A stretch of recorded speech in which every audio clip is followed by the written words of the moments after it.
I did hear what I told you, a little girl, the other day. Gary and I were here, and I was making my grocery list, and I hear a little voice say, "Hi." And I did still get goosebumps and wanted to run. I could feel like somebody came up behind me and just was squeezing my ribs.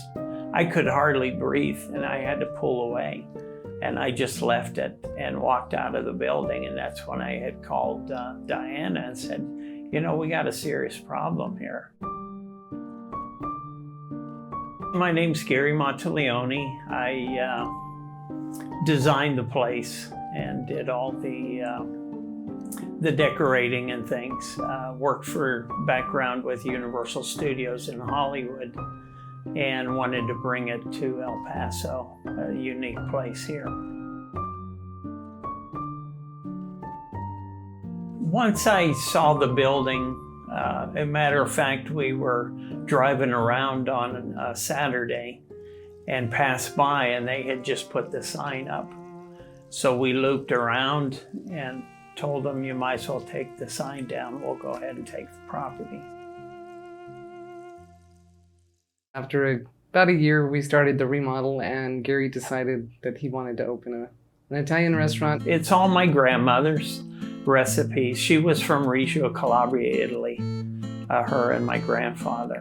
So when we moved back to El Paso, I would go up there still in the summer after school, and I would help her cook and stuff. So I was able to learn the recipes. When she got older, she didn't want to cook anymore. She turned them all over to me.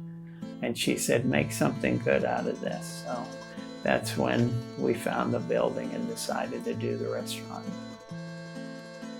We opened in 2001, so we've been here 21 years. This is our main dining area. We also have a bandstand area on the other side and have live music Friday nights.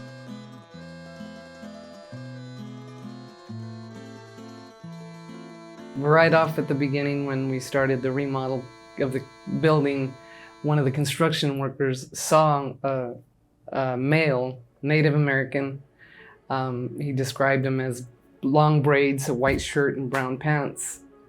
He said he looked as you and I see each other, but he didn't have feet. And he worked with me in construction.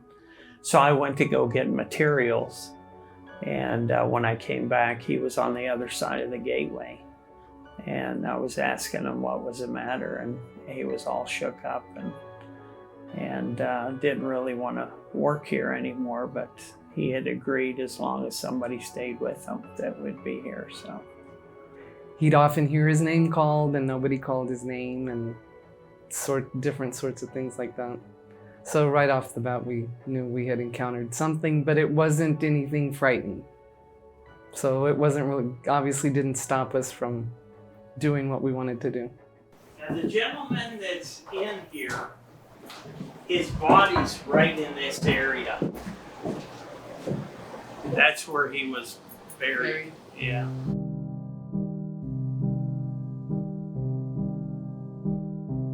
So we never had any issues when it was just Albert here. We started to encounter issues when we purchased the house next door. We found some certificates and pictures buried underneath the ground and brought those over here while we were doing the remodel over there, and then bad things started happening here. The pot of boiling water came off the stove, almost burned one of the girls. Brand new pan of lasagna off the counter. Just all kind of terrible things. When the psychic came in, we needed help with the cleansing. Albert came through to her, and that's the one that we believe is the first one that we saw. She was a regular customer, and she actually reached out to us. We did not know anything about psychics or what they did, so she reached out to us. And they said, I think we can help you. So I went ahead and revealed some of the items that we had found, and that's when they realized that it was a spiritualist church next door. And I just saw the pictures and the certificate. I didn't know what a spiritualist church was. What Diana kind of seems to think is they might have got in a little too far in the spiritualist church and decided it was time to pack everything up and buried it in the ground and went their own way. But that's when the bad things started happening, when we uncovered that. She came and did a limpia, and when she did the limpia, there was the spirits that were here originally on this side asked if they could stay because they're here to protect our business. So Gary said, sure, you can stay. So that's what we have now. We have Albert, we have Evelyn in here. She likes to gamble. And then on the other side, we have Rosa and a little girl. It's fun. We still see things that customers might see their glass move.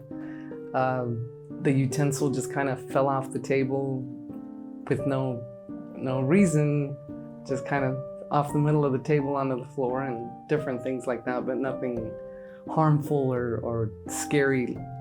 We have opened the Blue Moon Theater next door. That's an outdoor, it's a drive-in movie theme. So you sit outside and watch a movie. And then across the street, there's also the Monteleones Haunted Motel and Restaurant. So that's a dinner theater, a murder mystery type dinner theater. And then behind that, when we have staff available, there's Monteleone's Wrap and Roll. That's a hamburger hot dog carnival theme. So we kind of brought a little bit of everything to this area. What I wanted to do when you come here, just like if you went to Universal Studios, it takes you away from your troubles and everything. And when you came here, I wanted to do the same. I didn't want you to think of being in El Paso or whatever. Just have a good time, forget all your issues and problems, and just relax. So we love it. We still get people from out of town on a daily basis. And yeah, it's nice to meet people and very exciting for us, for all these people wanting to come see us, see our place.